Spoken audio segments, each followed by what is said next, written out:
মানুষ মানুষ যদি শয়তান ভিলেন, তার জীবনের সবচেয়ে বড় দুশ্মন, সবচেয়ে বড় শত্রু শয়তান সম্পর্কে না জানে, মানুষ হেদায়েতের রাস্তা খুঁজে পাবে না। পবিত্র কোরআন খুলবেন, সবচেয়ে বড় শত্রু কাকে বলা আছে কোরআনে? ইন্নাশ শাইতানা লাকুম আদুউম মুবিন, নিশ্চয় শয়তান তোমাদের প্রকাশ্য শত্রু, ভয়ঙ্কর শত্রু, ভয়াবহ শত্রু। আমরা যখন বক্তব্য দিতে উঠি তখন রক্ত গরম হয়ে গেলে আমাদের সবচেয়ে বড় শত্রু আমেরিকা, আমাদের সবচেয়ে বড় শত্রু ইসরায়েল, আমাদের সবচেয়ে বড় শত্রু ভারত, আমাদের সবচেয়ে বড় শত্রু অমুক। এই যে রক্ত গরম হয়ে যখন বক্তব্য শুরু হয়ে গেল, তা আমেরিকা ইসরায়েলের সাথে কবে যে দেখা হবে আর কবে যে যুদ্ধ হবে আপনি জানেন? জানেন? ওরকম হাজারো প্রজন্ম দুনিয়া থেকে চলে গেছে, আমেরিকা ইসরায়েলের সাথে যুদ্ধই হয়নি। গেছে না? গেছে না? কিন্তু সকাল থেকে সন্ধ্যা পর্যন্ত আপনার সাথে যে একটা শত্রু আছে 24 ঘন্টা, ওর নাম কি? জোরে বলেন, ওর নাম কি? শয়তান। তো ওকে যদি আপনি না চিনেন তাহলে আপনি হেদায়েতের রাস্তা খুঁজে পাবেন কেমনে? পাবেন না। শয়তানের ষড়যন্ত্র অনেক ভয়ঙ্কর, অনেক ভয়ঙ্কর। ফেরেশতাকে চিনতে হবে, শয়তানকে চিনতে হবে। ফেরেশতাকে চিনতে হবে, শয়তানকে চিনতে হবে। আসেন আমরা একটু শয়তানকে চিনি। পবিত্র কোরআন পরিপূর্ণ হয়ে আছে শয়তান দিয়ে, আর হাদিস পরিপূর্ণ হয়ে আছে শয়তান দিয়ে। আমরা যখন কোরআন পড়াই শুরু করি তখন কি বলি? আউযু বিল্লাহি মিনাশ শাইতানির রাজীম, বিতাড়িত শয়তান থেকে পরিত্রাণ চাচ্ছে। আচ্ছা, শয়তান যদি নাই থাকবে, শয়তান যদি কাল্পনিক কিছু হবে, তাহলে কোরআনের মতো একটা পবিত্র গ্রন্থ পড়তে সারা জীবনে হাজারবার লাখোবার খালি শয়তান থেকে পরিত্রাণ চাই, শয়তান থেকে পরিত্রাণ চাই, শয়তান থেকে পরিত্রাণ চাই, এটা কি পাগল ধর্ম নাকি? আপনি কি মনে করেন? যদি শয়তানের অস্তিত্ব নাই থাকবে তাহলে এটা কি পাগল ধর্ম নাকি যে রাত দিন খালি এটাই পড়াচ্ছে? কি বলো? আউযু বিল্লাহি মিনাশ শাইতানির রাজীম, বিতাড়িত শয়তান থেকে পরিত্রাণ চাই।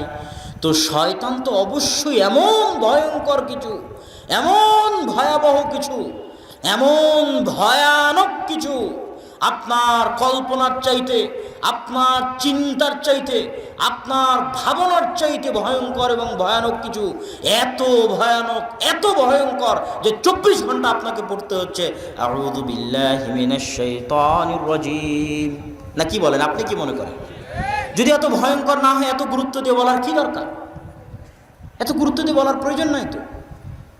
কোরআনে সব জায়গায় আল্লাহ সুবহানাহু ওয়া তাআলা বলছে তোমাদের সবচেয়ে বড় শত্রু শয়তান, তোমাদের মহাশত্রু শয়তান, তোমাদের ভয়ঙ্কর শত্রু শয়তান। কেন শয়তান ভয়ঙ্কর শত্রু? আল্লাহ পবিত্র কোরআনে শয়তানের কিছু ওয়াদা উল্লেখ করেছে, শয়তানের শপথ। ওয়ালা উযিল্লান্নাহুম ওয়ালা উমান্নিয়ান্নাহুম ওয়ালা আমুরান্নাহুম, কোরআনের আয়াত।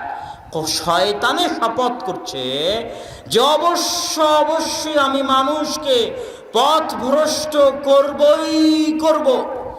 ওয়ালা উযিল্লান্নাহুম, অবশ্যই আমি মানুষকে পথ ভ্রষ্ট করেই ছাড়ব।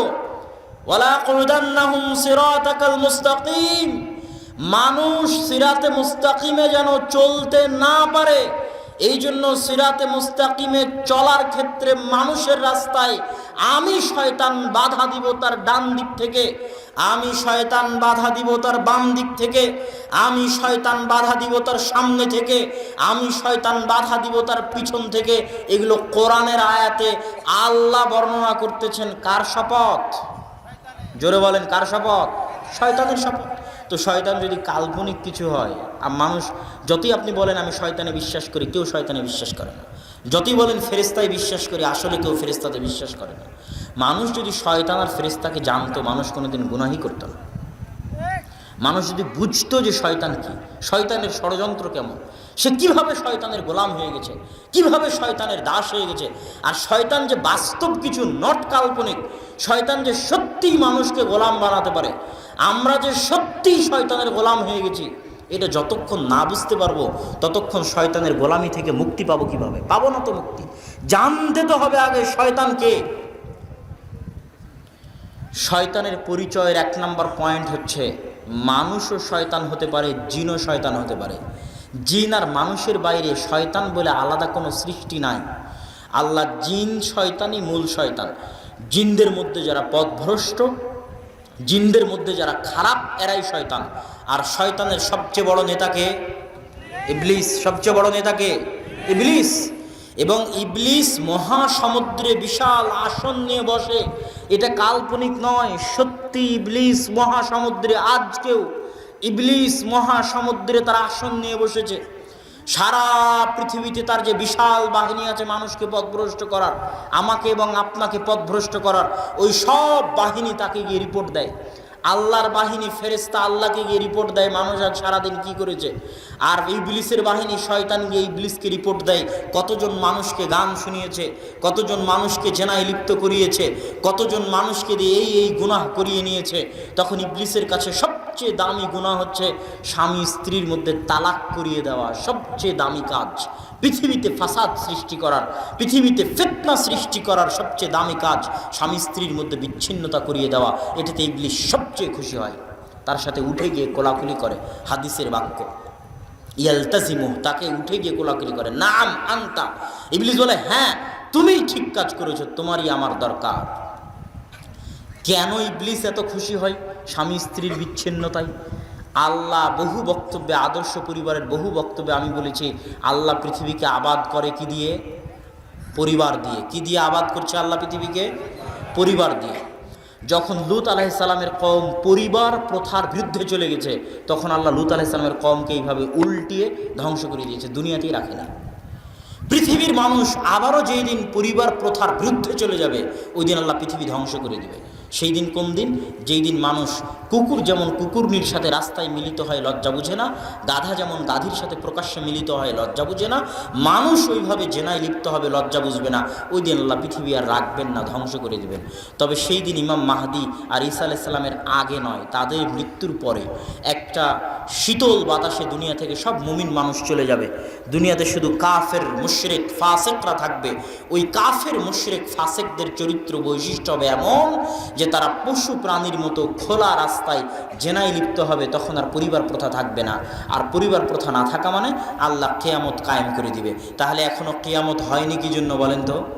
পরিবার প্রথা আছে তাই। কি জন্য কিয়ামত হয়নি? জোরে বলেন, কি আছে তাই? পরিবার আছে তাই কিয়ামত হয়নি রে বাবা।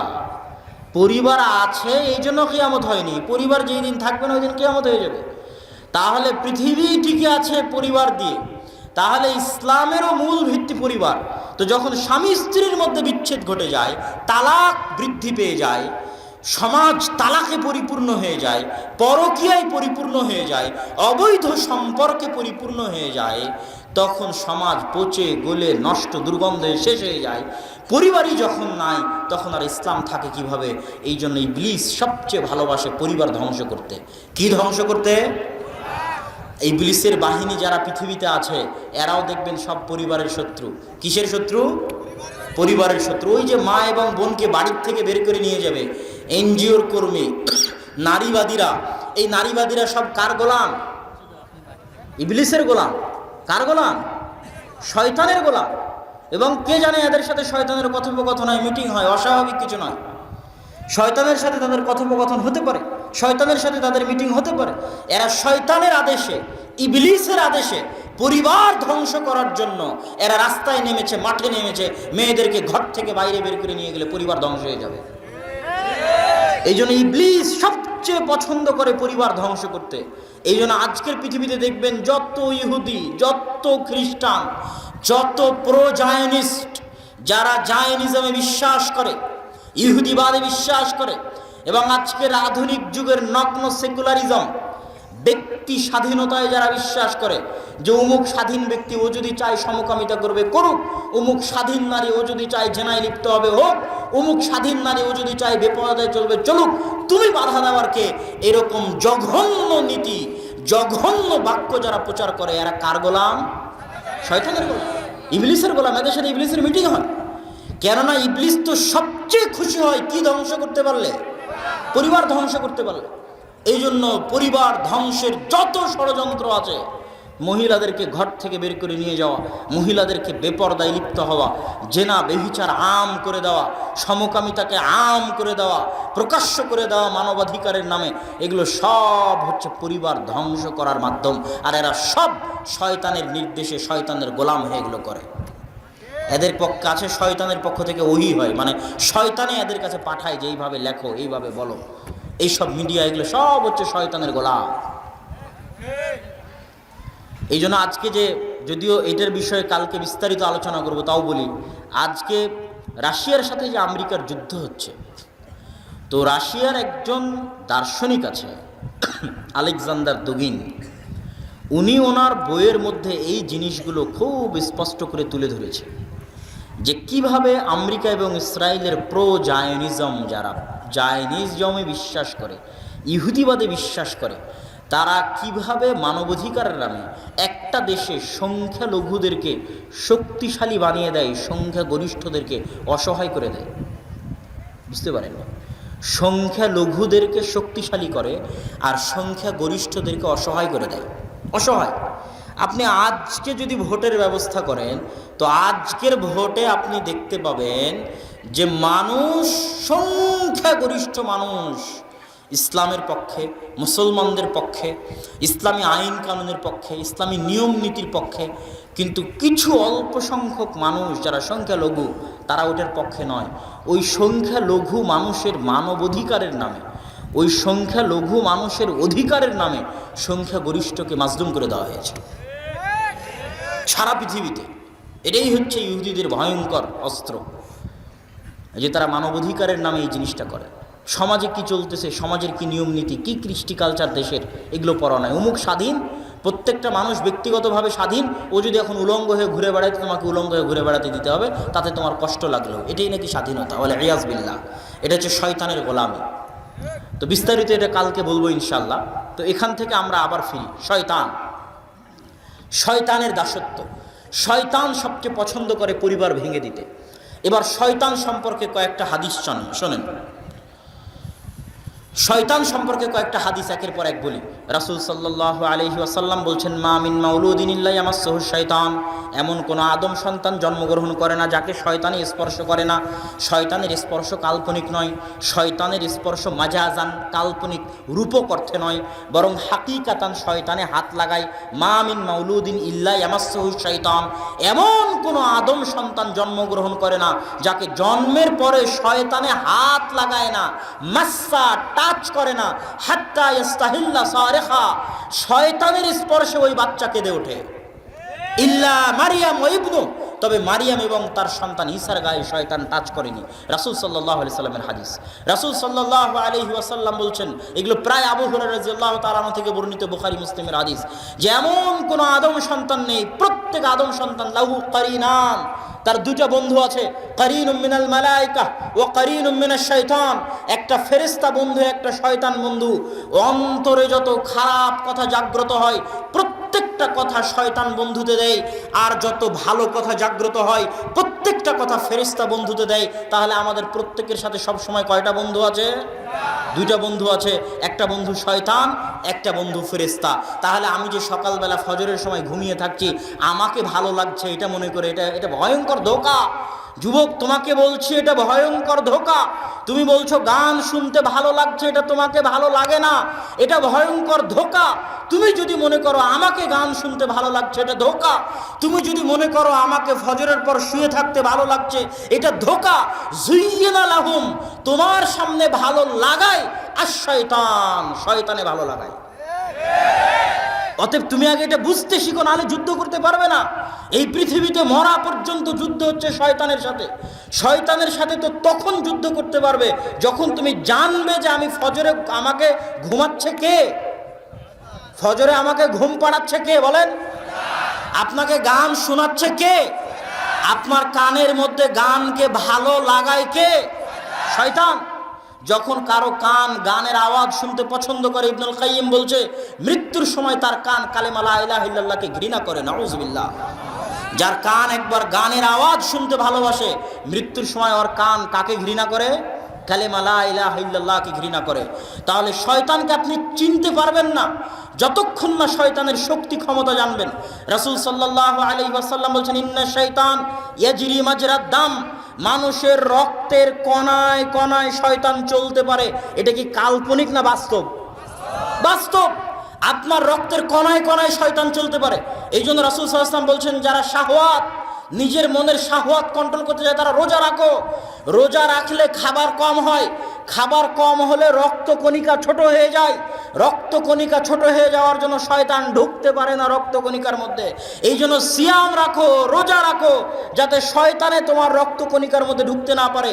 বেশি করে খাবা, পেট পূর্ণ করে খাবা, প্রত্যেকটা রক্তের কণায় কণায় বেশি করে শয়তান ঢুকবে, আর বেশি করে অলসতা কাজ করবে, বেশি করে গুনাহের কাজে লিপ্ত হবা।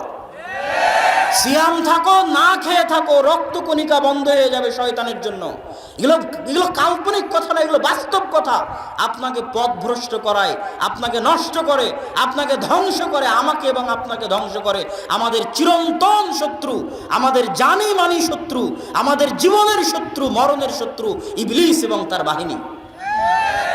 এই জন্য রাসূল সাল্লাল্লাহু আলাইহি ওয়াসাল্লাম বলেছেন, ইযা দাখালা আহাদুকুম ফি বাইতিহি ওয়া লাম ইয়াযকুর ইসমাল্লাহ, যখন তোমাদের কেউ কোনো বাড়িতে প্রবেশ করে এবং আল্লাহ সুবহানাহু ওয়া তাআলার নাম না নেয়।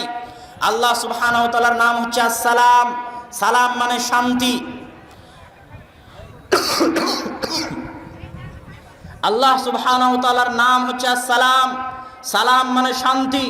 যখন তোমাদের কেউ বাড়িতে প্রবেশ করে এবং আল্লাহর নাম না নেয়, তখন শয়তানে বলে, এই বাড়ি মাবিতুকুম, তোমাদের থাকার জায়গা, আশাউকুম, এই বাড়ি তোমাদের খাওয়ার জায়গা, তোমরা এই বাড়িতে থাকো, খাও, আড্ডা দাও। এটাকে আপনি মনে করছেন কাল্পনিক না বাস্তব বলেন তো? আপনার বাড়িতে যদি আপনি সালাম দিয়ে না ঢুকেন, ওই বাড়িতে কে আড্ডা দেয়? ওই বাড়িতে কে খায়? শয়তান খায়। ইযা আকালা আহাদুকুম ওয়া লাম ইয়াযকুর ইসমাল্লাহ, যখন কেউ খাদ্য গ্রহণ করে বিসমিল্লাহ বলে না, আল্লাহর নাম নেয় না, ইয়াকুলু মাআহু শাইতান, তখন তার সাথে শয়তানে খায়। শয়তানে যে খায় এটা কাল্পনিক না বাস্তব? বাস্তবে শয়তানে খায়, সত্যি শয়তানে খায়। যখন তোমাদের কেউ ডান হাতে না খেয়ে বাম হাতে খায়, ইয়াকুলু মাআহু শাইতান, তার সাথে শয়তানে খায়। যখন তোমাদের কেউ বাথরুমে প্রবেশ করে, আল্লাহুম্মা ইন্নী আউযু বিকা মিনাল খুবুসি ওয়াল খাবাইস, এই দোয়া পড়ে না, তখন শয়তান তার লজ্জা স্থানে দৃষ্টি দেয়। শয়তান যে আমাদের লজ্জা স্থান দেখে, এই দোয়া না পড়লে এটা কাল্পনিক না বাস্তব? বাস্তব। আপনি যখন স্ত্রীর কাছে যান, মিলনে যান, তখন যদি আপনি শয়তানের পরিত্রাণ থেকে বাঁচার দোয়া না করেন, তাহলে শয়তান ওখানে উপস্থিত থাকে, দেখে, আনন্দ নেয়, মজা নেয়। এগুলো বাস্তব। এই জন্য ইসলামের প্রত্যেকটা হুকুম, প্রত্যেকটা আহকাম খালি শয়তান থেকে বাঁচার জন্য। আরে বাড়িতে ঢোকার সময় সালাম দিবা কেন? শয়তান থেকে বাঁচতে। খাওয়ার সময় বিসমিল্লাহ বলবা কেন? শয়তান থেকে বাঁচতে। দরজা বন্ধ করার সময় বিসমিল্লাহ বলবা কেন? শয়তান থেকে বাঁচতে। খাওয়া বাড়ি থেকে বের হওয়ার সময় দোয়া পড়বা কেন? শয়তান থেকে বাঁচতে। বাথরুমে প্রবেশের সময় দোয়া পড়বা কেন? শয়তান থেকে বাঁচতে। শয়তান থেকে বাঁচো মানুষ। শয়তান থেকে যদি বাঁচতে না পারো, নিজের ইহকাল, নিজের পরকাল শয়তান ধ্বংস করে দিবে। অতএব হে মানুষ, হে যুবক, আজকের বক্তব্যের সারমর্ম হিসেবে বলতে চাই, ইন্নাশ শাইতানা লাকুম আদুউম মুবিন, শয়তানের সাথে জিহাদ করা শিখো, শয়তানের সাথে যুদ্ধ করা শিখো। শয়তানের সাথে সবচেয়ে বড় জিহাদ, সবচেয়ে বড় যুদ্ধ হচ্ছে 5 ওয়াক্ত সালাতে মসজিদে যাওয়া। এটা সবচেয়ে বড় যুদ্ধ, সবচেয়ে বড় জিহাদ। শয়তান এই জায়গায় সবচেয়ে বাধা দিবে, সবচেয়ে আটকাবে। 5 ওয়াক্ত সালাতে মসজিদে নিয়ে যেতে সবচেয়ে বাধা দিবে, সবচেয়ে আটকাবে। আর এটাই হচ্ছে শয়তানের বিরুদ্ধে সবচেয়ে বড় যুদ্ধ। এই যুদ্ধে যদি কেউ টিকে যায়, এই যুদ্ধে যদি কেউ জয়ী হয়ে যায়, 5 ওয়াক্ত সালাতে মসজিদে যায়, শয়তানের সাথে যুদ্ধ করে, শয়তানের সাথে লড়াই করে, তাহলে অন্য গুনাহ থেকে বেঁচে থাকা তার জন্য সহজ হবে। ও শয়তানের উপর গালেব, শয়তানের উপর কাবু হয়ে যাবে, শয়তানের উপর ক্ষমতাবান হয়ে যাবে। আর যখন এই জিহাদে পরাজিত হয়ে যাবে, তখন ও নিজে শয়তানের গোলাম হয়ে যাবে, ও তখন শয়তানের দাস হয়ে যাবে। সকাল সন্ধ্যে তখনও শয়তানের কথায় উঠবে, শয়তানের কথায় বসবে। ওর অন্তর তখন কার কন্ট্রোলে? কার কন্ট্রোলে অন্তর? ওর পায়ে তখন কার দাসত্বের জিঞ্জির বাঁধা? শয়তানের দাসত্বের জিঞ্জির বাঁধা। অতএব শয়তানের দাসত্বের জিঞ্জিরকে ছিন্ন করে আল্লাহর দাসত্ব বরণ করার যে যুদ্ধ, এটাই আসমানের নিচে জমিনের উপরে সবচেয়ে বড় যুদ্ধ। আর এই যারা টাকার কারণে ইমান বিক্রি করে দেয়, টাকার কারণে দিন বিক্রি করে দেয়, টাকার কারণে দাড়ি বিক্রি করে দেয়, টাকার কারণে টাকনুর নিচে প্যান্ট পরা বিক্রি করে দেয়, সমাজের কারণে সকল প্রকার শিরক বেদাত এবং ইসলাম বিরোধী নীতি নৈতিকতার সাথে আপোষ করে। আর এগুলো প্রত্যেকটাই হচ্ছে শয়তানের দাসত্বের এক একটা পর্ব, এক একটা পর্যায়। সুতরাং আজকের বক্তব্যের আমি শেষের দিকে চলে আসি। শয়তানের দাসত্ব থেকে যদি আমরা বাঁচতে চাই, তাহলে যেমন 5 ওয়াক্ত সালাত আদায় করতে হবে, ঠিক তেমন পবিত্র কোরআন তেলাওয়াত করতে হবে। পবিত্র কোরআন আপনাকে শয়তানের দাসত্ব থেকে বাঁচাতে পারে, শয়তানের কবল থেকে আপনাকে উদ্ধার করতে পারে। শয়তান খুব শক্তিশালী এরকমও নয়, শয়তান অনেক দুর্বল। শয়তানের দুর্বলতার কথা বলতে গিয়ে মুহাদ্দিসগণ বলেছেন, শয়তান কেমন দুর্বল? ওমরের মতো মানুষের ঈমান এত শক্তিশালী, এত পাওয়ারফুল, আর শয়তান এত দুর্বল যে ওমর যে রাস্তা দিয়ে হাঁটে ওই রাস্তা দিয়ে শয়তান হাঁটে না। তো ব্যাখ্যায় মুহাদ্দিসগণ লিখছেন, হাল হাদা খাসুন লিউমর, এটা কি শুধু ওমরের সাথে খাস যে শয়তান ওমরকে দেখে ভয় পাবে? বলছেন না, এটা শুধু ওমরের সাথে খাস নয়, ওই রকম ব্যক্তিত্ববান, ওই রকম তাকওয়াওয়ালা, ওই রকম পরহেজগারওয়ালা, ওই রকম ঈমানওয়ালা, ওই রকম অন্তর শক্তিশালী, নিজের অন্তরের উপর কন্ট্রোল আছে, কাবু আছে, 5 ওয়াক্ত সালাতে মসজিদে যেতে পারে এরকম কাবু আছে, তাহাজ্জুদের সালাত আদায় করতে পারে এরকম কন্ট্রোল আছে, শক্তিশালী আত্মমর্যাদা, আত্মসম্মান আছে, শক্তিশালী ব্যক্তিত্ব আছে, এরকম মানুষকে দেখো শয়তান ভয় পায়। এই জন্য দেখবেন যতজনকে জিনে ধরে এরা সব জাইফুন নফস, দুর্বল আত্মার অধিকারী। যাদেরকে জিনে ধরে এরা হচ্ছে জাইফুন নফস। কেন? শয়তান মানুষের উপর তখনই প্রাধান্য পায় যখন হয় মানুষ খুব রাগান্বিত থাকে, আর না হয় মানুষ খুব ভীত থাকে। এই দুটোর বাইরে কিন্তু শয়তান মানুষের মধ্যে ঢুকতে পারবে না, মানে পরিপূর্ণ কন্ট্রোল করতে পারে না। হয় খুব রাগান্বিত হলেও শয়তানের জন্য সহজ হয় ঢুকে যাওয়া, খুব ভীত হলেও শয়তানের জন্য সহজ হয় ঢুকে যাওয়া। তো যাদের জাইফুন নফস, ব্যক্তিত্ব দুর্বল, আত্মমর্যাদা দুর্বল, আত্মসম্মান দুর্বল, এদেরকে দেখে শয়তান জীবনে ভয় পায় না, শয়তান এদেরকে গোলাম বানিয়ে ফেলে। আর যাদের আত্মমর্যাদা মজবুত, যাদের সালাত মজবুত, সিয়াম মজবুত, আমরা যদি কেউ আমাদেরকে কোনো কিছু দেয়, আমরা বলি যে ভাই আপনার শুকরিয়া আদায় করছি, আপনার কৃতজ্ঞতা স্বীকার করছি। এই কৃতজ্ঞতা স্বীকারকে আরবিতেও বলে শুকরিয়া, উর্দুতেও বলে শুকরিয়া। আল্লাহ সুবহানাহু ওয়া তাআলা আশ-শুকরু লিল্লাহ, আল্লাহর জন্য সকল শুকরিয়া, এটা বলেননি। আরবি ভাষায় যখন কেউ সুন্দর বক্তব্য দেয়, তখন আপনি বললেন এই ছেলেটা আজকে ভালো বক্তব্য দিল।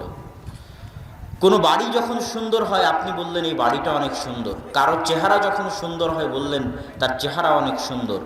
কারো গুণের প্রশংসা করাকে আরবিতে বলা হয় মাদাহ। আল্লাহ সুবহানাহু ওয়া তাআলা বলেননি যে আল মাদহু লিল্লাহ, এটাও বলেননি। কেন আল্লাহ সুবহানাহু ওয়া তাআলা আশ-শুকরু লিল্লাহ বললেন না? কেন আল্লাহ সুবহানাহু ওয়া তাআলা আল মাদহু লিল্লাহ বললেন না? আশ-শুকরু লিল্লাহ বললে এটা হওয়া জরুরি ছিল যে এখন ইনস্ট্যান্ট আল্লাহ আপনার কোনো উপকার করে দিচ্ছে, সেই উপকারের পাল্টা প্রতিদান স্বরূপ আপনি বলছেন আলহামদুলিল্লাহ বা আশ-শুকরু লিল্লাহ। কিন্তু এইটা আপনি তখন বলতে পারবেন না যখন আপনার ছেলে মারা গেছে। এটা আপনি তখন বলতে পারবেন না যখন আপনার ব্যবসায় কোটি টাকা নষ্ট হয়ে গেছে। এটা আপনি তখন বলতে পারবেন না যখন আপনি আপনার মোবাইল হারিয়ে ফেলেছেন, যদি শুকরিয়া বলতে চান। কেননা শুকরিয়া হয় পাল্টা উপকারের প্রতিদানে। কিন্তু আলহামদুলিল্লাহ এমন সার্বজনীন শব্দ যে যেই দিন আপনার ছেলে মারা গেছে, ছেলে মরার সংবাদ শুনেও বলতে পারেন আলহামদুলিল্লাহ। আপনার কোটি টাকা হারিয়ে যাওয়ার সংবাদ শুনেও বলতে পারেন আলহামদুলিল্লাহ।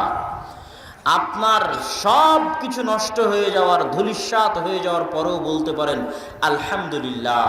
এই যে আল্লাহর প্রশংসা আদায়ের ব্যাপকতা, সকল অবস্থা, সকল পরিস্থিতিতে, ভালো কি মন্দ, বিপদ কি আপদ, সুখ কি শান্তি, দুঃখ কি কষ্ট, সকল অবস্থা, সকল পরিস্থিতিতে আল্লাহর প্রশংসা আদায় করতে পারার জন্য যে বাক্য ব্যবহার করা হয় সেটা কি? আলহামদুলিল্লাহ। আলহামদুলিল্লাহ। আল মাদহু লিল্লাহ কেন বলা যাবে না? যখন কোনো গুণ বাহ্যিক দেখা যায় না, তখন তার মাদাহ করা যায় না। আমরা কি আল্লাহকে দেখেছি? তো যদি মাদাহ করতে চায় আরবি ভাষায়, তাহলে আল্লাহকে দেখতে হবে, আল্লাহর গুণ দেখতে হবে। কিন্তু আলহামদুলিল্লাহ এমন সার্বজনীন শব্দ, এমন সার্বজনীন শব্দ যে আপনি আল্লাহ সম্পর্কে কিছু জানেন আর না জানেন, আল্লাহর গুণ বুঝতে পারেন আর না পারেন, আল্লাহর ক্ষমতা, আল্লাহর দয়া অনুভব করতে পারেন আর না পারেন, সকল অবস্থায় আপনি আল্লাহ সুবহানাহু ওয়া তাআলার প্রশংসা করতে বাধ্য। এরকম একটা শব্দ এবং বাক্যের নাম হচ্ছে আলহামদুলিল্লাহ। এইটা আল্লাহ সুবহানাহু ওয়া তাআলা পবিত্র কোরআন সূরা ফাতিহা এইটা দিয়ে শুরু করেছেন। রব্বুল আলামিন, রব্বুল আলামিনের প্রশংসা। আল্লাহ সুবহানাহু ওয়া তাআলা বলেননি যে রব্বুল মুসলিমিনের প্রশংসা, রব্বুল মুমিনিনের প্রশংসা, মুমিনদের প্রতিপালকের প্রশংসা, মুসলমানদের প্রতিপালকের প্রশংসা, রব্বুল ইনসান মানুষের প্রতিপালকের প্রশংসা, রব্বুল আলামিন আসমান জমিন এবং তার মাঝে যা কিছু আছে সকল কিছুর পালনকর্তা, পালনহার আল্লাহ সুবহানাহু ওয়া তাআলা। তিনি ইহুদিকেও খাওয়ান, যে আল্লাহকে গালি দেয় তাকেও খাওয়ান, যে নাস্তিক তাকেও খাওয়ান, যে আজ সারাদিন এক ওয়াক্ত সালাত আদায় করেনি তাকেও খাওয়ার ব্যবস্থা করে দিয়েছেন, তাকেও বাঁচিয়ে রেখেছেন। যে সকাল সন্ধ্যা আল্লাহর বিরোধিতা করে, আল্লাহর নাফরমানি করে, তারও রিজিক দাতা আল্লাহ, তারও জীবন মৃত্যুর মালিক আল্লাহ। এই জন্য রব্বুল আলামিন আসমান জমিন এবং তার মাঝে যা কিছু আছে তার মালিকের প্রশংসা। এতক্ষণ কেন এই কথা বললাম? আমরা যেই হামদ ও সানা বক্তাদের মুখে শুনি, সেই হামদ ও সানার মধ্যে কি থাকে এটাও আমাদের জানা উচিত। তো আলহামদুলিল্লাহ প্রশংসা আল্লাহ সুবহানাহু ওয়া তাআলা, নাহমাদুহু আল্লাহর প্রশংসা করি, ওয়া নাস্তাঈনুহু আমরা আল্লাহ সুবহানাহু ওয়া তাআলার নিকটে সাহায্য চাই, ওয়া নাস্তাগফিরুহু আমরা আল্লাহ সুবহানাহু ওয়া তাআলার নিকটে ক্ষমা প্রার্থনা করি, ওয়া নাউযু বিল্লাহি মিন শুরুরি আনফুসিনা আমরা আল্লাহর নিকটে পরিত্রাণ চাই আমাদের নিজ নিজ কর্মফল, আত্মার খারাপ যে কর্মফল আছে ওই কর্মফলের প্রতিক্রিয়া হতে। ওয়া মিন সাইয়্যাতি আমালিনা পৃথিবীর এমন কোনো কাজ নাই যেই কাজের প্রতিক্রিয়া হয় না। আমি কথা বলছি, এই কথা বলার প্রতিক্রিয়াতে মাইকে আওয়াজ হচ্ছে, আপনারা শুনতে পাচ্ছেন। আমি এটা ঠেলছি, ওই জিনিসটা চলে যাচ্ছে, এটা আমার ঠেলার প্রতিক্রিয়া। আমি এটা তুলছি, এটা উঠে যাচ্ছে, এটা আমার উঠার প্রতিক্রিয়া। তো মানুষে গুনাহ করবে আর তার প্রতিক্রিয়া হবে না? কি বলেন আপনি, হবে না? হবে না? হবে। ওই হামদের মধ্যে বলা আছে মিন সাইয়্যাতি আমালিনা মিন শুরুরি আনফুসিনা আমাদের যে গুনাহের কাজ আমরা করি, প্রত্যেকটা গুনাহের কাজের প্রতিক্রিয়া আছে। রাসূল সাল্লাল্লাহু আলাইহি ওয়াসাল্লাম বলেছেন, আসমানের নিচে জমিনের উপরে যত গুনাহের কাজ আছে তার মধ্যে সবচেয়ে দ্রুত যেই গুনাহের কাজের প্রতিদান দেওয়া হয়, পৃথিবীতেই প্রতিদান দেওয়া হয়, আজালাত তাআত যেই নেকির কাজের পৃথিবীতে দ্রুত প্রতিদান দেওয়া হয়, আর যেই গুনাহের কাজের পৃথিবীতে দ্রুত শাস্তি দেওয়া হয়। এক, যদি বিররুল ওয়ালিদাইন করে, আত্মীয়তার সম্পর্ক রক্ষা করে, তো এর প্রতিদান জান্নাতে কি হবে সেটা আল্লাহ জানে। কিন্তু দ্রুত মানুষের নেকির কাজের দ্রুত যে প্রতিদান আল্লাহ দুনিয়াতে দিয়ে দেন, তার একটা কাজ হচ্ছে পিতা মাতার সাথে ভালো সম্পর্ক রক্ষা করা, আত্মীয়দের সাথে ভালো সম্পর্ক রক্ষা করা। এর প্রতিদান আল্লাহ দুনিয়াতেই দিয়ে দিবেন। আর যেই গুনাহের কাজের দ্রুত শাস্তি পরকালে কি দিবে আল্লাহ জানে, দ্রুত শাস্তি আল্লাহ দুনিয়াতে বাস্তবায়ন করে, সেটা পিতামাতার নাফরমানি করা, পিতামাতাকে কষ্ট দেওয়া। ওয়াল ইয়াযু বিল্লাহ, আল্লাহ আমাদের পরিত্রাণ দিক এই গুনাহ থেকে। আল্লাহুম্মা আমিন। আপনি যদি আপনার পিতামাতার সাথে খারাপ ব্যবহার করেন, এর শাস্তি পরকালে কি হবে তা আল্লাহ জানে, কিন্তু দুনিয়াতে এর শাস্তি আপনি পাবেনই পাবেন। রাসূল সাল্লাল্লাহু আলাইহি ওয়াসাল্লাম বলছেন, যে সমস্ত ক্রিয়ার পাল্টা প্রতিক্রিয়া দ্রুত হয়, সেই গুনাহগুলোর মধ্যে এক নম্বর গুনাহ হচ্ছে পিতামাতার নাফরমানি করা। সালাত ছেড়ে দেওয়া গুনাহের পাল্টা প্রতিক্রিয়া দুনিয়াতে দ্রুত হবে, এই কথা আল্লাহ রাসূল বলেননি। সালাত ছেড়ে দেওয়ার শাস্তি আল্লাহ কিয়ামতের মাঠে দিতে পারে, কিন্তু দুনিয়াতে পাল্টা প্রতিক্রিয়া দ্রুত হয়। এরকম প্রথম পাপ হচ্ছে পিতামাতার অবাধ্য হওয়া, আর এরকম দ্বিতীয় পাপ হচ্ছে জেনায় লিপ্ত হওয়া। অবৈধ সম্পর্কে যদি কেউ লিপ্ত হয়, তাহলে এর শাস্তি এত দ্রুত হয় যে প্রত্যেক যাদের অবৈধ সম্পর্ক আছে তারা নিজ নিজ ইতিহাস, অতীত, বর্তমান, ভবিষ্যৎ অবস্থা যাচাই করে দেখুক, দুনিয়াতে এমন কেউ নাই যে অবৈধ সম্পর্কে লিপ্ত হয়ে সাথে সাথে শাস্তি পায়নি। এরকম কেউ নাই, কেউ নাই। হয় মানসিক শাস্তি পেয়েছে, এটা ইবনুল কাইয়িম বলছেন যে মানসিক শাস্তি পেতেই হবে। কেউ যদি অন্তর আল্লাহ ব্যতীত অন্য কাউকে দিয়ে দেয়, ওকে মানসিক শাস্তি পেতেই হবে। মানসিক শাস্তির ঠেলাতে আত্মহত্যা করে দিয়েছে। মেয়েকে ভালোবাসা দিয়েছে, মেয়ের জন্য অন্তর দিয়েছে, অবৈধ সম্পর্ক, প্রথম শাস্তি হচ্ছে মানসিক শাস্তি। মানসিকভাবে ওকে কষ্ট পেতেই হবে। দ্বিতীয় শাস্তি, যে কোনো মুহূর্তে অপমান হতে পারে, পরিবারে অপমান হতে পারে, সমাজে অপমান হতে পারে, বন্ধু বান্ধবের কাছে অপমান হতে পারে, হতেই হবে। তৃতীয় দ্রুত শাস্তি হচ্ছে দারিদ্রতা। অবৈধ সম্পর্কে যারা লিপ্ত হয় তারা দ্রুত দারিদ্রতার শিকার হয়ে যায়, ধন সম্পদ তাদের কাছ থেকে হারিয়ে যায়। সম্মানিত উপস্থিতি, তো বলছিলাম এই হামদ সানার মধ্যে আল্লাহ রাসূল সাল্লাল্লাহু আলাইহি ওয়াসাল্লাম কি বললেন? হে আল্লাহ, আপনার নিকটে পরিত্রাণ চাই, আমরা যে গুনাহগুলো করি এগুলোর তো পাল্টা প্রতিক্রিয়া আছে, ওই পাল্টা খারাপ প্রতিক্রিয়া থেকে আপনার নিকটে পরিত্রাণ চাই। ইমাম মাহদী এবং ঈসা আলাইহিস সালাতু ওয়াস সালাম যখন পৃথিবীতে ন্যায় পরায়ণের শাসন কায়েম করবেন, তখন একটা ডালিম খাবে একটা বংশ, একটা গ্রাম, একটা গাভীর দুধ খাবে একটা বংশ, একটা গ্রাম। তো আজকে যেই গাভী আছে ওই দিনও সেই গাভীই থাকবে, আজকে যে ডালিমের গাছ আছে ওই দিনও ওই ডালিমের গাছই থাকবে। তাহলে আজকে ডালিমের গাছে এক গ্রাম এক বংশ কেন খেতে পারে না? আজকে একটা গাভীর দুধে এক গ্রাম এক বংশ কেন খেতে পারে না? ইবনুল কাইয়িম রাহিমাহুল্লাহ লিখছেন, মানুষের গুনাহের কারণে জমিন থেকে বরকত উঠে যায়, জমিন ফসল উৎপাদন করা কমিয়ে দেয়, ফসলে বরকত থাকে না, ধ্বংস হয়ে যায়, নষ্ট হয়ে যায়, দুর্ভিক্ষ দেখা দেয় মানুষের গুনাহের কারণে, মানুষের পাপের কারণে। মানুষের পাপ এত ভারী হয়ে যায় যে যদি চতুষ্পদ জন্তু না থাকতো, ইল্লাল গানাইম, গরু, ছাগল, মহিষ, মুরগি, পশু পাখি যদি না থাকতো, তাহলে আসমান আর কোনো দিন বৃষ্টি বর্ষণ করতো না, জমিন আর কোনো দিন নিজের পেট থেকে খাদ্য উৎপাদন করতো না, ফসল উৎপাদন করতো না। মানুষের গুনাহের বোঝা এত ভারী, আর মানুষের গুনাহের পাল্টা প্রতিক্রিয়া এত কঠিন। কিন্তু যেহেতু দুনিয়াতে আল্লাহর চতুষ্পদ জন্তু আছে, ওদের তো খাবারের ব্যবস্থা করতে হবে, তাই আল্লাহ দয়াবান হয়ে আসমান থেকে বৃষ্টি বর্ষণ হয় আর জমিন থেকে খাদ্য উৎপাদন হয়, তাদের ওপর দয়া করে। কিন্তু মানুষের গুনাহের পাল্টা প্রতিক্রিয়া এত ভয়ঙ্কর। তো মাহদী আর ঈসা আলাইহিস সালাতু ওয়াস সালামের যুগে গুনাহ কমে যাবে, ন্যায় পরায়ণতায় আসমান জমিন পরিপূর্ণ হয়ে যাবে। যখন ন্যায় পরায়ণতায় আসমান জমিন পরিপূর্ণ হয়ে যাবে, তো লাফাতাহাত বারাকাতুস সামাই ওয়াল আরজ, আসমান জমিনের বরকতের সকল দরজা আল্লাহ খুলে দিবেন। আল্লাহু আকবার। এই হামদ সানার মধ্যে তারপরে কি আছে? আউযু বিল্লাহি মিন শুরুরি আনফুসিনা ওয়া মিন সাইয়্যাতি আমালিনা মান ইয়াহদিহিল্লাহু ফালা মুদিল্লা লাহ। আল্লাহ সুবহানাহু তাআলা যাকে হেদায়েত দিতে চান তাকে কেউ পথ ভ্রষ্ট করতে পারে না, আর আল্লাহ সুবহানাহু তাআলা যাকে হেদায়েত দিতে চান না তাকে কেউ হেদায়েত দিতে পারে না। এই জন্য বলা হয় হেদায়েতের মালিক কে? আল্লাহ। তাহলে এখন আপনি বলবেন, তাহলে আমি যে গুনাহ করছি গুনাহের জন্য তো আমি দায়ী নই, আল্লাহ দায়ী। হ্যাঁ, নাউজুবিল্লাহ। দেখেন, এই জায়গায় তাকদীরের একটা ছোট্ট মাসালা বলে হামদ সানার বাকি অংশ শেষ করব। আল্লাহ সুবহানাহু তাআলার ইচ্ছা দুই ভাগে বিভক্ত।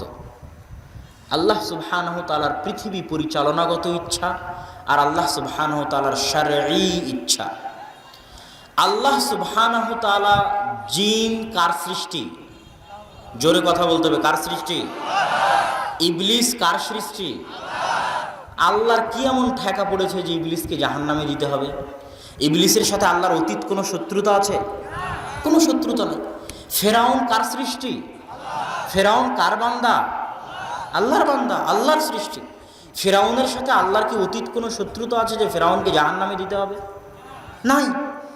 তাহলে আল্লাহ শারআন, শারঈগতভাবে, নীতিগতভাবে, শারআনের যদি বাংলা অনুবাদ করি তাহলে নীতিগতভাবে আল্লাহ সুবহানাহু ওয়া তাআলা শারআন, নীতিগতভাবে, আইনগতভাবে তার প্রত্যেক সৃষ্টিজীবের কল্যাণ চান। আল্লাহ চান যে ইবলিস ইসলাম গ্রহণ করে আদমকে সিজদা করে জান্নাতে যাক, এটা আল্লাহর শারআন নীতিগত চাওয়া। আল্লাহ চান যে ফেরাউন হেদায়েত প্রাপ্ত হোক, আল্লাহর প্রতি ঈমান আনয়ন করুক, তারপরে ফেরাউন আল্লাহর প্রতি ঈমান আনয়ন করে জান্নাতে যাক, এটা কার চাওয়া? আল্লাহর চাওয়া। এই জন্যই তো আল্লাহ সুবহানাহু ওয়া তাআলা নবী রাসূল পাঠিয়েছেন। কিন্তু ইবলিস যখন সিজদা করলো না, তখন আল্লাহ কি ইবলিসকে জোর করে সিজদা করাতে পারতেন না? জিবরাইলকে বলতে, জিবরিল ইবলিসের মাথা ধর, মাথা ধরে সিজদা করা, পারতেন না? পারতেন না। আলা কুল্লি শাইইন কাদির, সবকিছুর উপর ক্ষমতাবান, ফাআলুল লিমা ইউরিদ, যা ইচ্ছা তাই করতে পারেন। ইবলিস কেন? ইবলিসের বাপও সিজদা করতে পারতো আল্লাহ সুবহানাহু ওয়া তাআলা যদি চান। তো আল্লাহ সুবহানাহু ওয়া তাআলা শারআন নীতিগতভাবে চান ইবলিস হেদায়েত প্রাপ্ত হোক, কিন্তু ইবলিস যখন সিজদা করেনি তখন আল্লাহ জোর করে ইবলিসকে সিজদা করায়নি। তো ইবলিসের বাপের ক্ষমতা ছিল সিজদা না করে টিকে থাকার। আল্লাহ যদি অনুমতি না দেয়, আল্লাহ যদি পারমিশন না দেয়, তো আল্লাহ সুবহানাহু ওয়া তাআলা তাকে জোর করে সিজদা করাননি, তাকে ধ্বংস করেননি, তাকে টিকিয়ে রেখেছেন। এটা ইবলিসের বাপের ক্ষমতা নয়, এটা আল্লাহ সুবহানাহু ওয়া তাআলা তাকে ছাড় দিয়েছে, তাই এটাও আল্লাহর একটা ইচ্ছা। তো তেমনি ভাবে আল্লাহ সুবহানাহু ওয়া তাআলা চান যে আপনি হেদায়েত প্রাপ্ত হয়ে 5 ওয়াক্ত সালাত আদায় করেন, গান বাজনা না শুনেন, টিভি সিনেমা অশ্লীল দৃশ্য না দেখেন। এটা আল্লাহর চাওয়া।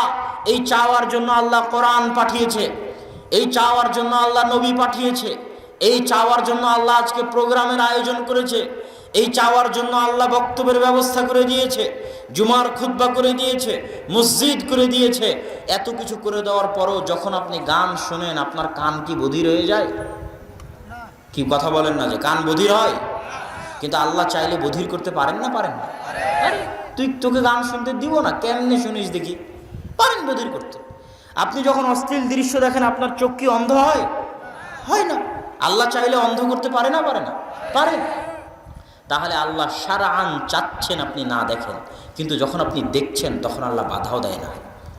তো ওই যে আল্লাহ বাধা দিচ্ছেন না, এটাও আল্লাহ সুবহানাহু ওয়া তাআলার একটা ইচ্ছা, একটা পারমিশন, একটা ছাড়। না হলে আপনার বাপের ক্ষমতা ছিল না যে আপনি দেখেন। ওই চোখও আল্লাহর দেওয়া, ওই কানও আল্লাহর দেওয়া। বুঝাতে পারিনি মনে হয়? তাহলে মানুষ যে গুনাহ করে, এই গুনাহ মানুষ স্বেচ্ছায় করে, কিন্তু স্বেচ্ছায় করার মধ্যেও আল্লাহর ছাড় থাকে, আল্লাহর দেওয়া ক্ষমতা থাকে, আল্লাহর দেওয়া পাওয়ার থাকে, আল্লাহর দেওয়া সকল কিছু ব্যবহার করে মানুষ গুনাহ করে, আল্লাহ বাধা দেন না। কিন্তু আল্লাহ ওটা চানো না যে মানুষ গুনাহ করে, আল্লাহ শারআন চান যে মানুষ হেদায়েত প্রাপ্ত হোক। তো এটাই হচ্ছে আল্লাহ সুবহানাহু তাআলার মানুষকে হেদায়েতে নিয়ে আসার যে অনুবাদটা করলাম, সেটার উপরে যে প্রশ্ন উত্থাপন হতে পারে সেটার সংক্ষিপ্ত ব্যাখ্যা। ওয়া নাশহাদু আল্লা ইলাহা ইল্লাল্লাহ, আর আমরা সাক্ষ্য দিচ্ছি আল্লাহ ব্যতীত সত্যিকার কোনো মাবুদ নেই। ওয়া নাশহাদু আন্না মুহাম্মাদান আবদুহু ওয়া রাসূলুহু, আর আমরা সাক্ষ্য দিচ্ছি মুহাম্মদ সাল্লাল্লাহু আলাইহি ওয়াসাল্লাম আল্লাহর বান্দা এবং তার রাসূল। তো প্রথম সাক্ষ্য দিলাম যে আল্লাহ ব্যতীত ইবাদতের যোগ্য কেউ নাই। ইলাহ মানে কিসের যোগ্য? ইলাহ মানে কিসের যোগ্য? ইবাদতের যোগ্য। ইলাহ মানে ইবাদতের যোগ্য। লা ইলাহা ইল্লাল্লাহ, আল্লাহ ব্যতীত ইবাদতের যোগ্য, কারো কাছে হাত তুলে দোয়া করতে হবে, এই চাওয়ার যোগ্য, কারো সামনে সিজদা করতে হবে, এই সিজদা পাওয়ার যোগ্য, বিপদে পড়ে কাউকে ডাকতে হবে, এই ডাক পাওয়ার একমাত্র শুধুই শুধু অনলি অন কে হক রাখে? আপনি যদি আপনার সারা জীবনে একটা সিজদা দিতে চান, ওই একটা সিজদার পরিপূর্ণ হক কে রাখে? আল্লাহ সুবহানাহু ওয়া তাআলা। এটাই হচ্ছে উলুহিয়ত। উলুহিয়তে আল্লাহ সুবহানাহু ওয়া তাআলার একত্ববাদ। আমরা যারা ক্ষমতার নেশায় থাকি, তারা ক্ষমতার দখল করতে গিয়ে আল্লাহর উলুহিয়তে কম্প্রোমাইজ করেছি, আল্লাহর 100% একত্ববাদে ছাড় দিয়েছি। আর এটা আমাদেরকে পশ্চিমারা বুঝিয়েছে যে তোমাদের যে মূল্যবোধ আছে, ওই মূল্যবোধে ছাড় দিয়ে তোমরা ক্ষমতায় যাও, ক্ষমতায় গেলে ধীরে ধীরে সব ঠিক করে নিবে। এটা একটা হাতের মোয়ার মতো, একটা মরুভূমিতে দেখা ওই যে চিকচিক পানির মতো দেখায়, কাছে গেলে বালু, এরকম মরিচিকার মতো। বরং আল্লাহর উলুহিয়তে সরিষা সমপরিমাণ ছাড় না দিয়ে পুরো জীবন অতিক্রম করে দেওয়া একজন মুসলমানের সফলতা। বুঝাতে পারি না। একজন মুসলমানের সফলতা হচ্ছে আল্লাহর উলুহিয়াতে সরিষা সমপরিমাণ ছাড় না দিয়ে দুনিয়া থেকে চলে যাওয়া। তাতে ক্ষমতা আসুক আর যাক, তাতে আমার যায় আসে না। তাতে টাকা থাকুক আর টাকা যাক, তাতে আমার যায় আসে না। তাতে মানুষে ভালো বলুক আর মানুষে মন্দ বলুক, তাতে আমার যায় আসে না। কিন্তু আমি নো কম্প্রোমাইজ, আল্লাহর উলুহিয়াতে কোনো কম্প্রোমাইজ হবে না। আল্লাহ সুবহানাহু ওয়া তাআলার একত্ববাদ, যে তিনি নাম হিসেবে একক, গুণ হিসেবে একক, কর্ম হিসেবে একক, ইবাদত পাওয়ার যোগ্য হিসেবে একক, রব হিসেবে একক, এগুলো সকল ক্ষেত্রে তিনি হচ্ছেন একক এবং অদ্বিতীয়। আল্লাহ সুবহানাহু ওয়া তাআলার এই একত্ব, এই অদ্বিতীয়ত্বে সরিষা সমপরিমাণ ছাড় না দিয়ে দুনিয়া থেকে বিদায় নেওয়া একজন মুসলমানের জীবনের সবচেয়ে বড় সফলতা। সফলতা আল্লাহর উলুহিয়াতে কম্প্রোমাইজ করে কোনো একটা বড় কিছু করে দেওয়ার নাম সফলতা নয়। ওয়া নাশহাদু আন্না মুহাম্মাদান আবদুহু ওয়া রাসূলুহু, আর সাক্ষ্য দিচ্ছি মুহাম্মদ আল্লাহর বান্দা। মুহাম্মদ সাল্লাল্লাহু আলাইহি সাল্লামের কত গুণ আছে, অসংখ্য অগণিত গুণ আছে। আল্লাহ খালি একটা গুণ চয়েস করলেন, সেটা হচ্ছে তার বান্দা। আল্লাহ সুবহানাহু ওয়া তাআলা যখন কোরআন মাজিদে বলেছে সুবহানাল্লাযী আসরা বিআবদিহি লাইলাম মিনাল মাসজিদিল হারামি ইলাল মাসজিদিল আকসা, যে ওই আল্লাহর পবিত্রতা বর্ণনা করছি যিনি তার বান্দাকে, আরো শত শত গুণ আছে, সব গুণ বাদ দিয়ে আল্লাহ তার রাসূলের জন্য একটা গুণ উল্লেখ করেছে। সেই গুণটা কি বলেন তো? আল্লাহর দাস, আল্লাহর গোলাম, আল্লাহর বান্দা। কি জন্য? এর চাইতে বড় মর্যাদা কর, এর চাইতে করো সম্মান কর, এর চাইতে উত্তম, এর চাইতে সুন্দর আর কোনো পরিচয় পৃথিবীর সর্বশ্রেষ্ঠ মানুষের জন্য হতে পারে না, যে সে কার বান্দা? আল্লাহর বান্দা। যে আল্লাহর বান্দা হওয়ায় যত পরিপূর্ণ, আল্লাহর দাসত্বে যত বেশি, আল্লাহর দাসত্বে যত কামালিয়াত, যত পরিপূর্ণতা আছে, ও তত সর্বশ্রেষ্ঠ, তত ক্ষমতাশালী, তত পাওয়ারফুল, তত আত্মমর্যাদা সম্পূর্ণ, আর তত তার আত্মমর্যাদা, তত তার ক্ষমতা, তত তার স্বাধীনতা। যে যত বেশি আল্লাহর বান্দা, সে তত বেশি স্বাধীন। যে যত বেশি আল্লাহর বান্দা, ও তত বেশি আত্মমর্যাদা সম্পন্ন। যে যত বেশি আল্লাহর বান্দা, ও অত বেশি ক্ষমতাশালী, অত বেশি পাওয়ারফুল। তো মুহাম্মদ সাল্লাল্লাহু আলাইহি ওয়াসাল্লাম ছিলেন পৃথিবীতে সবচেয়ে বেশি কামালিয়াতের দিক থেকে, আল্লাহর বান্দিগি, আল্লাহর দাসত্বের কামালিয়াতের দিক থেকে সবচেয়ে বড় দাস, সবচেয়ে পরিপূর্ণ দাসত্ব যিনি করেছেন আল্লাহ সুবহানাহু ওয়া তাআলা, তিনি মুহাম্মদ সাল্লাল্লাহু আলাইহি ওয়াসাল্লাম। আর আল্লাহর এই পরিপূর্ণ দাসত্বের কারণে তিনি পৃথিবীর সবচেয়ে পাওয়ারফুল। এই জন্য আল্লাহ ব্যতীত পৃথিবীর কোনো ক্ষমতার তাকে পরোয়া করা লাগতো না। যে আল্লাহর একটু হলো কম বান্দা, ও দেখবেন একটু হলো ক্ষমতার পরোয়া করবে। আরে চেয়ারম্যান সাহেব যেন কি বলে, মেম্বার সাহেব যে কি বলে, গ্রামের মানুষ যে কি বলে, সমাজের মানুষ যে কি বলে, ও হচ্ছে ডারপোক, ভীতু, কাপুরুষ, পরাধীন, গোলাম, মানুষের গোলাম, ক্ষমতার গোলাম, নারীর গোলাম, টাকার গোলাম, সম্মানের গোলাম, ভীতু, কাপুরুষ, পরাধীন। আর যে 100তে 100 আল্লাহর বান্দা, ওর কি পরোয়া করার প্রয়োজন আছে? কারো টাকার পরোয়া করার প্রয়োজন আছে? কারো ক্ষমতার পরোয়া করার প্রয়োজন আছে? নাই। ও হচ্ছে পারমাণবিক বোমের চেয়ে শক্তিশালী এবং পাওয়ারফুল। যেমন ইব্রাহিম আলাইহিস সালাতু ওয়াস সালাম ছিলেন একাই উম্মাতুন ওয়াহিদা, একা একটা কওমের সমান, একা একটা উম্মতের সমান, একা একটা জাতির সমান। কিসের ভিত্তিতে? আল্লাহর দাসত্বে, আল্লাহর বান্দিগিতে, পরিপূর্ণতার ভিত্তিতে।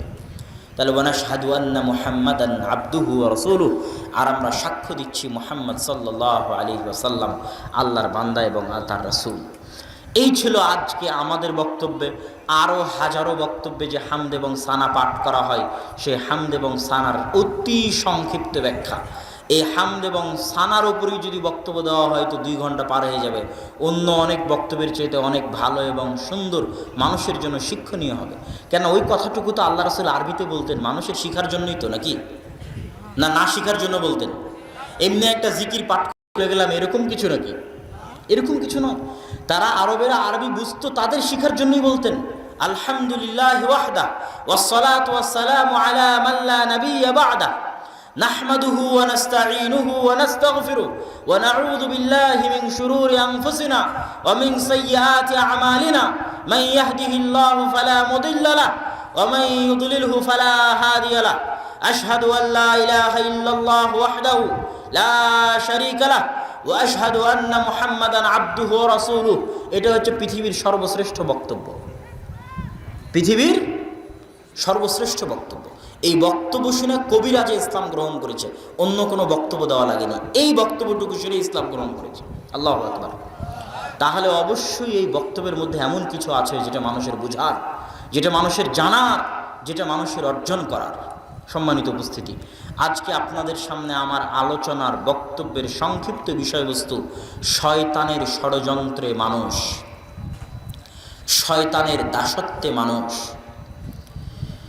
এই পৃথিবী সৃষ্টির আল্লাহ সুবহানাহু ওয়া তাআলার যে রহস্য আছে, এই রহস্যের দুটো জিনিস, দুটো সৃষ্টি যদি আমরা ভেদ না করতে পারি তাহলে আমরা হেদায়েত প্রাপ্ত হব না। একটা হচ্ছে মালাইকা ফেরেশতা, আর একটা হচ্ছে শয়তান, জিন শয়তান। এই দুটো সম্পর্কে যদি আমরা না জানি তো আমাদের হেদায়েতের রাস্তা খুঁজে পাওয়া কঠিন আছে। আমি উদাহরণ দিয়ে বুঝার জন্য বলি, হাজারো যুবক আছে যারা মোবাইলে গেম খেলে, এরা হচ্ছে গেমের গোলাম। কিসের গোলাম? গেমের গোলাম। কেউ আছে ফেসবুকের গোলাম, আছে না নাই? ঘুমাতে ঘুমাতে ফেসবুক চালিয়েছে, ঘুম থেকে উঠেও আবার মোবাইল হাতে নিয়েছে, এরা মোবাইলের গোলাম। কি জন্য? মানুষ একটা দিনে আল্লাহ সুবহানাহু ওয়া তাআলাকে যতবার স্মরণ করে তার চেয়ে বেশি, হাজারবার বেশি স্মরণ করে মোবাইলকে। তাহলে কিসের গোলাম হলো? মোবাইলের গোলাম হলো। তো ওই গোলামের মধ্যে আমরা সবাই পড়ে গেছি, আল্লাহুল মুস্তাআন। তো এইরকম যারা মোবাইলে গেম খেলে এরা জানে যে যদি ভিলেন না থাকে, যাকে মারবে, যে শত্রুকে মারবে, তাহলে ওই গেম খেলে মজা নাই। ভিলেন ছাড়া কোনোদিন কোনো গেম জমে না, ভালো হয় না। তো আল্লাহ সুবহানাহু ওয়া তাআলা এই পৃথিবী যখন সৃষ্টি করেন, তো মানুষকে যে সৃষ্টি করলেন, মানুষকে যে জান্নাতে দিবেন জাহান্নামে দিবেন, তো মানুষকে পথভ্রষ্ট করবে কে? মানুষের